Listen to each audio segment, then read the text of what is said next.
Hi everyone, in this quick tutorial I will show you how to set up Visual Studio Code for web development step by step. So whether you are coding HTML, CSS or JavaScript, this setup will make you faster and more organized. So without any further ado, let's get started. So first, if you don't have it yet, download and install Visual Studio Code. Let's see does we have or not. So let's search for VS, and we already installed that one, so I will open it here.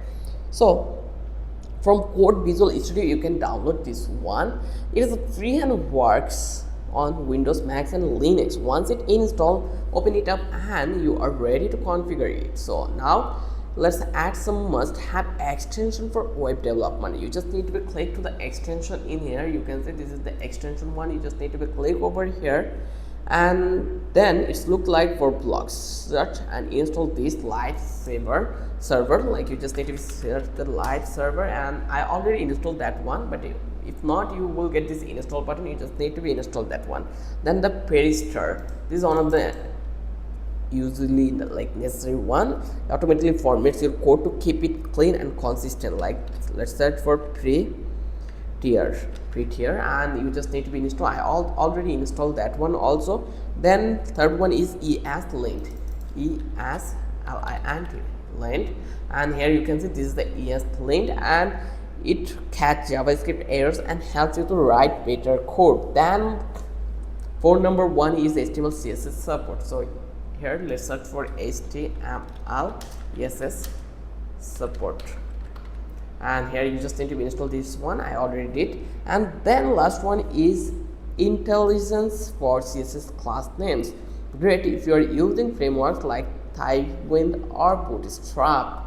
Then create your project folder. Now create a new folder for your project anywhere on your computer. Go back to VS Code and just click File, Open Folder, then select your folder and right click the Explore panel and create your first files. For example, it could be index.html, style.css and script.js.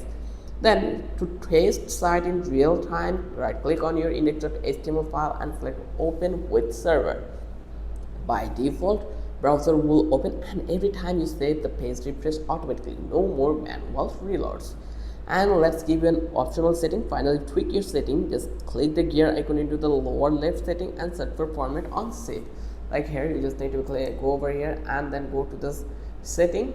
Just go that one setting and search for format on saver. Search for format on saver and turn it on. So prettier format you code every time to hit save. You can also switch your theme for font to match your style. And that's it. Your VS Code is now ready for web development. If this video helped you, then don't forget to subscribe our channel and don't forget to hit the like button. Till then, have a good day.